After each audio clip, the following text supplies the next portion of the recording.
Okay, welcome to Candler Park. I'm about to show you a piece of history, a home that we feel as well, it's sort of like connecting the dots between the documents we found and what the city tax maps and the county tax maps are sharing with us. But with the hand-painted, spun spindles in here, carved, not sure of my terminology on this home, because again, it's rare that you see a historic home like this. This home, we're guessing, was about 1880, and it's along Oakdale here in Candler Park. Now, the cool part about being in Candler Park on Oakdale is because you're between two business districts. The one that runs along McClendon, and then the one that runs along the central part of the city, with the neighborhood next to Candler Park and the golf course. So let me take you inside and show you everything that we've got and we've been working on for the past 3 months to get this house ready. We love a front porch. Now, up here on the front porch, you can see what we think might be the sleeping porch, which was converted to a one-bedroom apartment. So it's got a bedroom, a den, and the kitchen, and a laundry, and a bathroom. It's a really, we'll take there in a second. And then we have what was now sort of reimagined with the former owners are these doors. They're not original, but I think they're pretty cool. They lead directly into the front parlor. And then obviously, you can fit whatever furniture you want in our front porch swing up here. Let me take you inside. Okay, we have the original newel post here. We're at inch-side 12-foot ceilings in this house. And then we have this amazing doorway into the front parlor. Now, this fireplace was renovated by the current owners, completely rebuilt. This is a Rumford-style fireplace. It's a period fireplace, but it's unique to this house. When doing research, when they rebuilt this, they found that it projected heat better, and it also drew better. It pulled the smoke through the flue easier. And it also kept this house or this room pretty warm based on what the owners are telling me. And if you're familiar with a teepee, it's basically sort of how you create your fireplace in here versus like the log cabin style. And anyway, so the fireplace here, the Rumford-style fireplace, completely rebuilt, and it's opposite of those double doors you saw on the front of the house. Again, we do have some of the original plaster. What would you call these? It's funny when you get on camera, you forget all your terms. And anyway, we do have the original plaster medallion at the top for this relatively new, light fixture. This one we painted, it wasn't original, but it looks it once you paint it white. I sort of like it. Okay, we have the staircase. Upstairs, we have 3 bedrooms, 1 bath, and you'll see that the bathroom was sort of awkwardly placed on the stair, the landing up there. And then on the main floor, we have another bedroom and a small bath. Let me take you to the front den, I guess this would be, the family room. I'm sure we'll get lots of fun comments online as people trash the way I'm giving this tour and calling these rooms names. Let me take you through here. And as we pass, you can see these amazing windows that the owners completely reglazed, rehung, rebuilt where they needed them. And these are the newest of the home. I don't believe these were original, but originally here. The ones in the other part of the house still have the cords and the weights, which were refurbished. I'll point those out later, and they all work. And this bathroom, the bathroom needs a little love. However, we kept all the pieces here. The tile's new. We kept all the pieces here, so depending on what you wanted to do, junk the whole thing, or at least you had some elements to work with. Honestly, the cast iron sink could easily be reglazed. It's an interesting piece. And this is bedroom number 1. We do have most of the doorknobs throughout the house. You'll see that a couple of them are missing. And this is also an original coal-burning fireplace here. This was recently stripped and then painted, so it has a cleaner finish on it. And we do have the cover for this guy upstairs, which I need to pull out of the attic now that we're on video. Okay, let's make our way to the kitchen. Now, the other interesting part about the house is we do have the central hallway. We think this was reimagined because we do have these 2 doors, one and then one behind you, that lead to the apartment next door. We think this was the original wall of the house, and then they pushed off the back for the bathroom upstairs, what you'll see, the breakfast room and the kitchen. And so all of this was pushed back. And it's a nice little kitchen back here. Now, this also leads to a screen porch and a back grilling deck and the breakfast room back over here. Cool paneling. This has one of your original windows. We have cords. Now, again, Windows original, we'll say like maybe we'll call this second generation window, but reglazed, they all work. And, well, that'll be interesting. I guess I'm calling the repairman for that one. Okay. Yeah, let me focus on that. Gas range, new-ish appliances. They're all in excellent shape.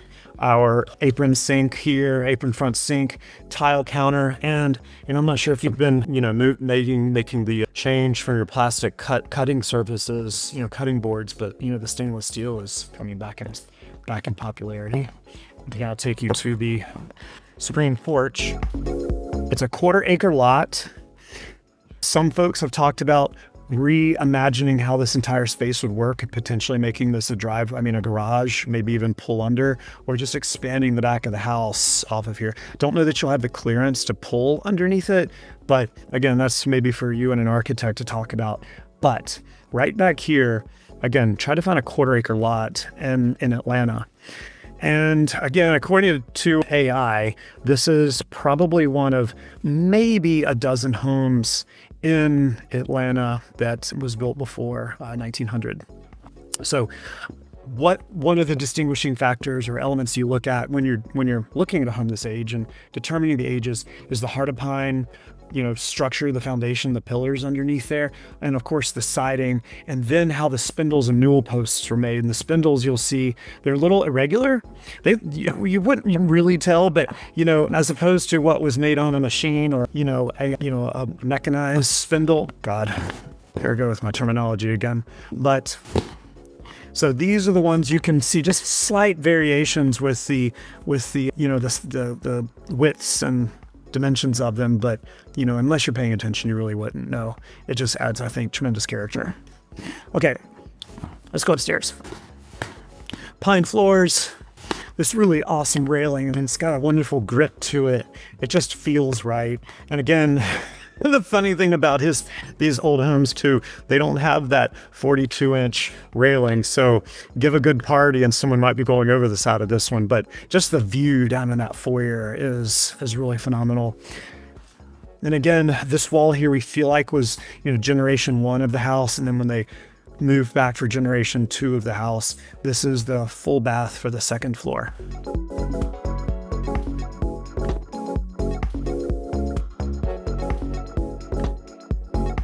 Okay, I'm going to show you this room. I'm pointing it out as the primary suite because you have access to a big attic space above the kitchen below, which could be the future home for a larger bathroom and closet.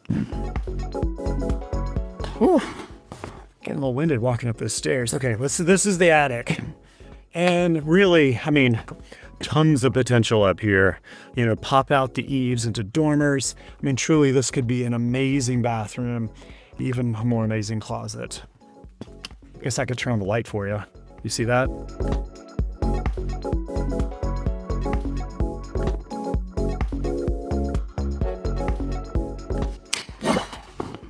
Okay, I've got a couple of these up in the attic too. So as you're doing your renovations or just looking for new homes, these are, I guess what they protect is the plaster walls. So when you're moving things around, anyway, pretty unique to the period too.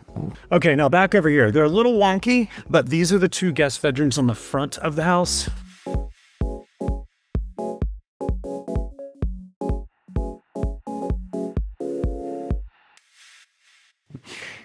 What led to this potential wonkiness is when this used to be a triplex.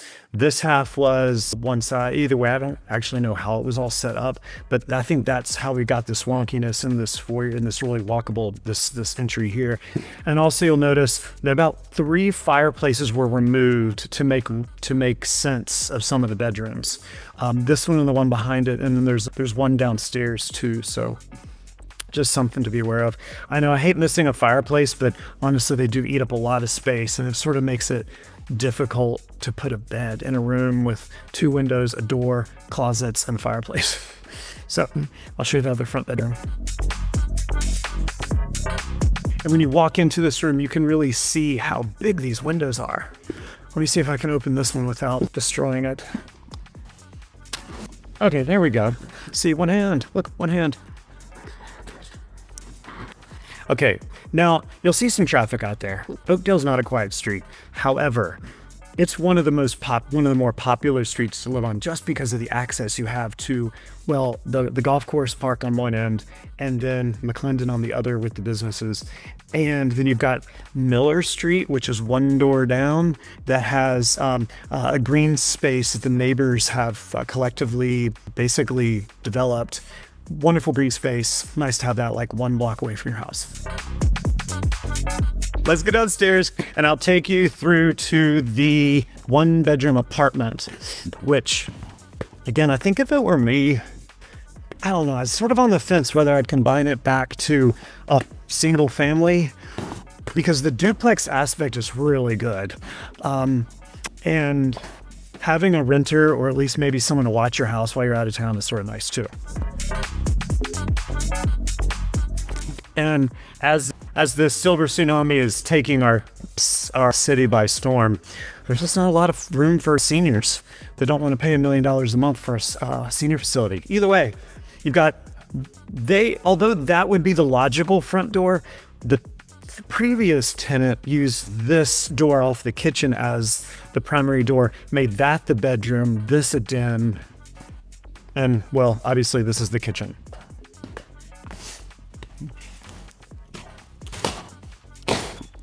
And this was the door they used for their primary. Now, you'll see this door here, this door behind you, because this would line up with, this is just, I guess, right of the central hallway. And then there's 2 other doors that would lead back into the main part of the house.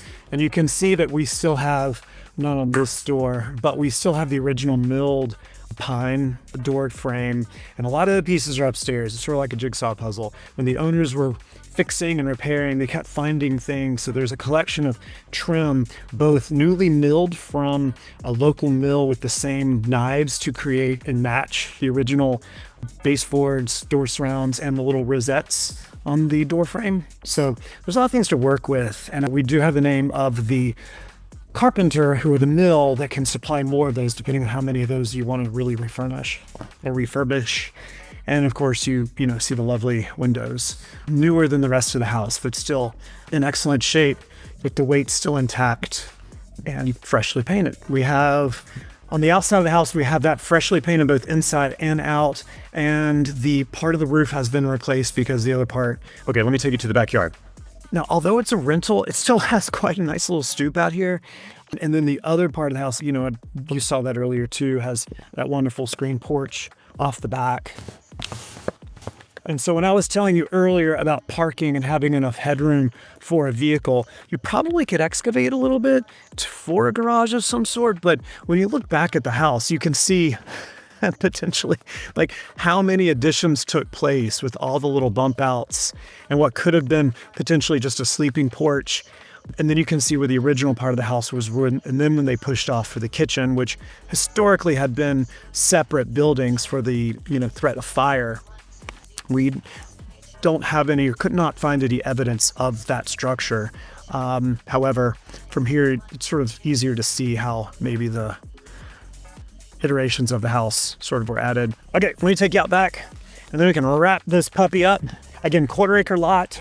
There's enormous pecan tree here and some really wonderful specimen oaks. The home next door I sold to that family 2 years ago. Really another amazing story. These were probably 2 of the most interesting homes on the block for the fact that, this one has been, the family that owned this has been working on it since they've purchased. So they've done sort of the unsexy things, the structure, the electrical, the systems, also reglazing those windows, roofs, paint, replacing siding. So really, it's ready for you to come in and just make it your own and make it. You can do the sexy stuff. The one next door, it's time capsule. Fortunately, he put a roof on it to maintain everything else. The things that are sort of deteriorating there were just, roof elements that started rotting the back of the house. But this is Miller Street, one door down, and that will take you to the green space about 4 doors down. I mean, I think that's really invaluable when it comes to really your own private park. Okay, guys, there you have it. This is an 1885 Jewel in the middle of Candler Park, walking distance to practically everything, as well as to the golf course, which was, again, its namesake, Candler Park, donated by Asa Candler back in 1922, which then caused the name change of the neighborhood from Edgewood to Candler Park. There's a brief little snippet of Candler Park for you. Hope you liked the tour. Until next time, I'll see you around town.